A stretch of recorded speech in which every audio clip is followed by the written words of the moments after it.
What's up, Gator Country? For Richard Johnson, Nick Delatorre here for GCTV.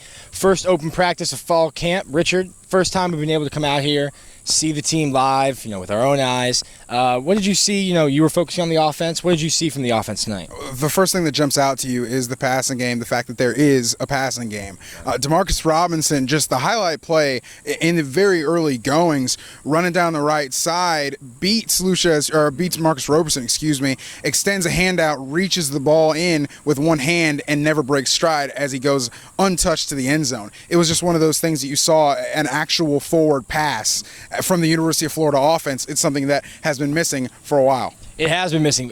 Can you think of a playmaker? I mean, you don't want to compare him to Percy Harvin. We've seen kids get that moniker and fail. But can you think of a playmaker that Florida's had on the outside that can do the things that Demarcus Robinson's doing? The problem is they haven't, because of the size. They have not had a guy his size. If you want to compare him to somebody, I'm not saying he's this good, of course, but if you want to compare him to somebody, you compare him to an Amari Cooper at Alabama, a guy that is just a big target, a Julio Jones, those type of guys, those body types. Not saying he's that good, of course not. We haven't seen him on Saturdays yet, but that size and that type of skill set and ability is what Robinson brings to the table. Okay, now, obviously, he stood out. That's only a freshman. The rest of the offense, what did you see from the rest of the offense other than the passing game? Who stood out to you? I saw some pretty decent blocking, especially from DJ Humphreys. Humphreys, he was running some kind of half of the line drills where it's 3 offensive linemen against 2 defensive linemen. He was going against Ronald Powell and stones him out of the 3-point stance, and then Ropo stands up, same deal. Humphreys was very strong, very stout on that side. I saw some good things from Tyler Moore, moved inside, taking Jalapio's place while he's injured. He did some good things on the line as well. Trenton Brown did not do some good things on the line. He's a massive target, a massive guy, I should say, a huge body. I can't imagine it's easy for him to move quickly, but he's just moving like it looks like he's in slow motion. And he's a guy that people are going to talk about because of how huge he is. Right. It's definitely not easy to move 360 plus pounds, especially against the kind of speed that he's seeing from Florida's defensive line.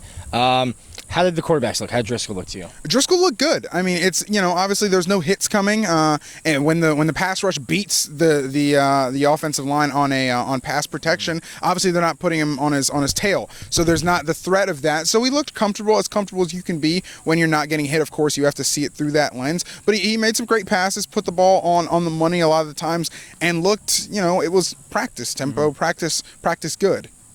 From the defensive side of the ball, which is where I was focusing tonight, I can go ahead and say Ronald Powell is back to his late sophomore season form.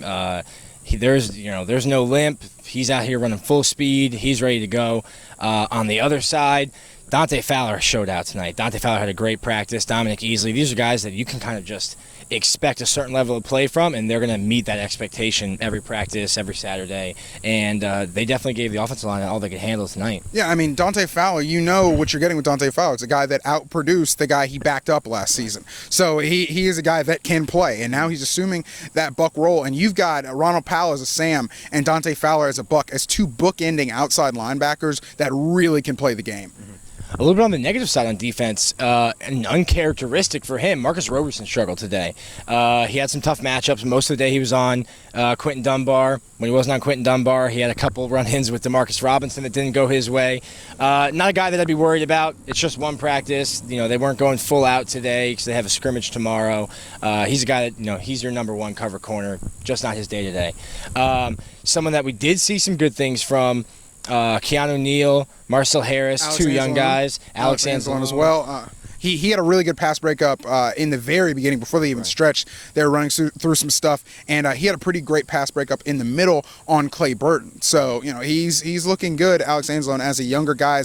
Nick Washington was a younger guy that didn't really stand out. He was thrown to the fire at corner towards the end of practice against Demarcus Robinson, which really wasn't fair. He really kind of got taken to the cleaners, and they were picking on him a little bit. Towards the end of practice, they mainly had just freshmen on the field, and they were still picking on him. And he had a couple okay plays, but for the most part, guys were catching balls on him.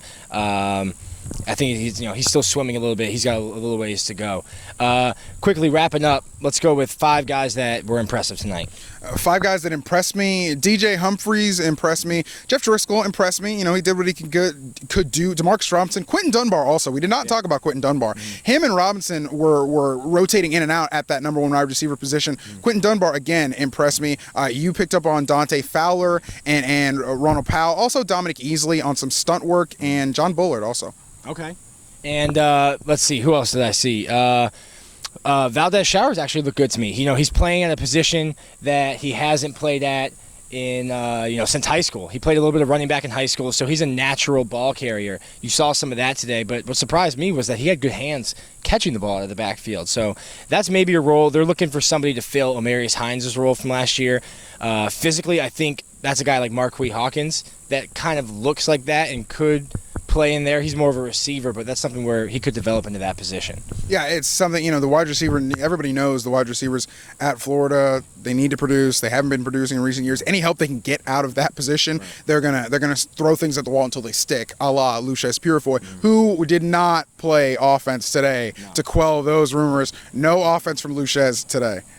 All right, well, that's it for us. We're going to be back out here Saturday. We don't know how much they're going to do because, like we said, they have a scrimmage tomorrow. For Richard Johnson, Nick Delatorre, GCTV.